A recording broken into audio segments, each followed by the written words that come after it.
When the Osmond family walked through those doors on Saturday, it wasn't just a funeral. It was a reunion of people who had spent their entire lives loving the same man. And the moment Donny and Merrill saw their brother lying there, everything they had held together since April 20 came undone at once. Alan Ralph Osmond, the visionary leader and eldest performing member of the iconic Osmond family, passed away peacefully at his home in Lehigh on April 20, 2026, at the age of 76, surrounded by his wife Susan and their 8 sons, after a courageous 40-year battle with multiple sclerosis. Family and fans gathered in Orem, Utah to honor Alan's remarkable life, with public viewings held on Friday, May 1 from 6:00 p.m. to 8:00 p.m. and again on Saturday morning, May 2 from 10:00 a.m. to 11:30 a.m. The funeral service followed at 12:00 p.m. at the Suncrest Stake Center, located at 95 North 600 West in Orem. 2 viewings, hundreds of people, a family that has spent 60 years performing for the world now standing still in a room in Utah, saying goodbye to the brother who built everything they ever stood on. In this video, we're taking you inside those moments. What Donny said, what Merrill whispered, what Marie revealed about Alan's final words, and the moment during the viewing that nobody in that room will ever forget.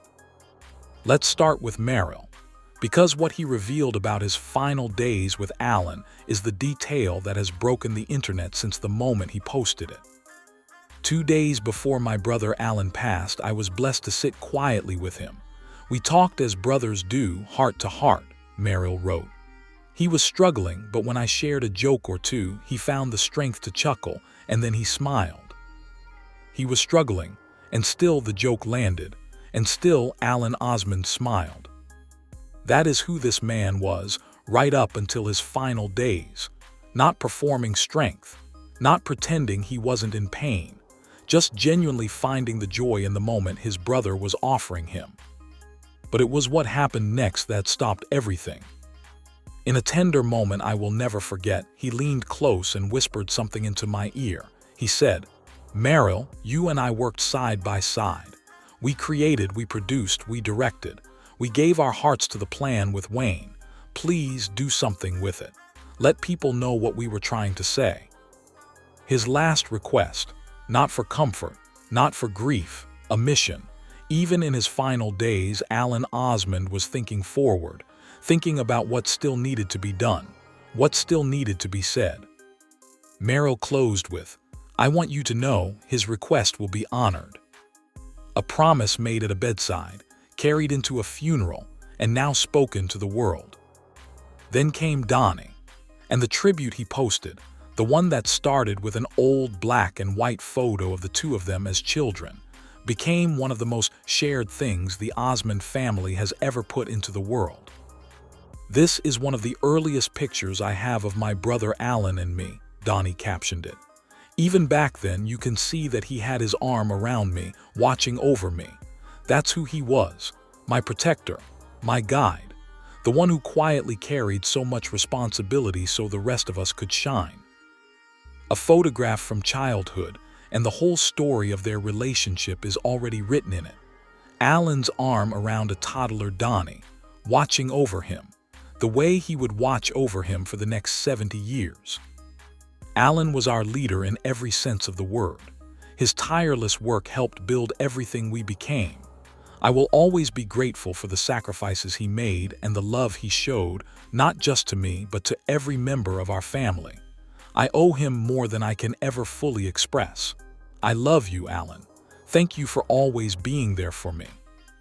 I owe him more than I can ever fully express. From the man who became the face of the Osmonds, who had the Las Vegas residency, who had the talk show, who had the solo career and the devoted global following, standing before the world and saying, none of it would exist without the brother most people never fully saw. At the funeral, at the viewing, when Donny stood before Alan's casket, everyone in that room understood exactly what those words had cost him to write. And seeing it in person, not on a screen, made it real in a way that no post ever could. And then there is Marie, the only sister, and what she shared about Alan's final words to her is the detail that has moved people across every generation of Osmond fans. Alan told her, "I can't wait to see brother Wayne." Wayne, who died in January 2025 at 73, who left just over a year before Alan did, who went first, and who Alan was apparently looking forward to reuniting with. Marie described Alan as her protector throughout her life and reflected on his leadership from the very beginning. Alan became our leader at age 12. How daunting that must have felt to have that immense responsibility to lead at such a young age. But he never complained. He told me many times, "It felt like a mission, a long one, but I loved doing it." A mission, that word, the same word Merrill used. The same framework Alan Osmond used his entire life to understand what he was doing, not performing, not building a brand, not chasing fame. A mission, given to him, accepted fully, carried without complaint. One of the most moving parts of Marie's tribute came when she recalled reuniting the original Osmond brothers for a final performance. Alan, despite his physical challenges, stood alongside his brothers on stage once more, a moment he described as unforgettable. He stood with MS, after decades of physical decline. He stood on that stage with his brothers one final time, because the mission wasn't finished yet, and Alan Osmond did not walk away from unfinished missions. But wait, let me ask you something. Have you ever stood in a room with someone you love, someone you've known your entire life, and suddenly realized all at once how much of your own story is written in theirs? That's what every Osmond sibling was feeling on Saturday. Not just grief for a brother, but grief for a version of themselves that only existed because of him. A childhood that only happened the way it did because Alan was there, leading, protecting, producing, sacrificing. When you lose the person who shaped everything that came before, you don't just lose them. You lose a piece of every memory they were part of. And for the Osmonds, that is most of the memories. In lieu of flowers, the family requested that donations be made to the missionary fund of the Church of Jesus Christ of Latter-day Saints, a gesture that reflects Alan's lifelong devotion to his faith and his desire to share its message with the world.